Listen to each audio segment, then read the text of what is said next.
آج بنگلور کی مسجد کے ایک امام صاحب سے میری بات ہوئی جو میرے دوست بھی ہیں۔ انہوں نے کہا کہ وہ ایک مسجد میں 8 سال سے امامت کرتے تھے، خطابت پلس مؤذن بھی وہی تھے، مدرسہ بھی پڑھاتے تھے، ساری خدمات بڑی دل سے کر رہے تھے۔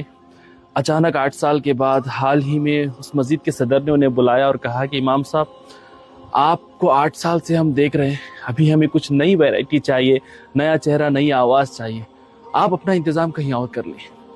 امام صاحب نے کہا کہ ان کے دل پر ایک قیامت سی لوٹی۔ انہوں نے صدر سے کہا کہ صدر صاحب، یہاں پہ میرے بچے اسکول میں پڑھ رہی ہیں، محلے میں سیٹ ہو چکا ہوں۔ 8 سال کا عرصہ کوئی چھوٹا نہیں ہوتا ناظرین۔ انہوں نے کہا کہ میرے بچے کہاں جائیں گے، کہاں پہ پڑھیں گے، میں اچانک گھر کا انتظام کیسے کروں، کہاں جاؤں، مجھے تھوڑی مہلت تو دیں۔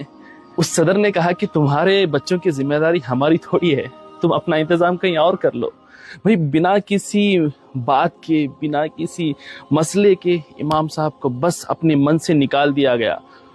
سوچی، وہ امام صاحب کہہ رہے تھے کہ میں یہاں تو انہیں معاف کر دوں گا، لیکن قیامت کے دن اللہ کی بارگاہ میں عرض کروں گا کہ مالک، میری اور میرے بچوں کی کیا غلطی تھی کہ ان لوگوں نے ہم پر اتنا ظلم کیا۔ یہ صرف بنگلور کے کسی امام کی بات نہیں ہے، بلکہ ہندوستان بھر میں ہمارے علماء کی یہی حالت ہو چکی ہے کہ کبھی بھی کسی کو بھی مسجد کی کمیٹی والے بنا کسی وجہ کے نکال دیتے ہیں اور کہتے ہیں کہ ہمیں کوئی نئی آواز، نیا چہرہ چاہیے۔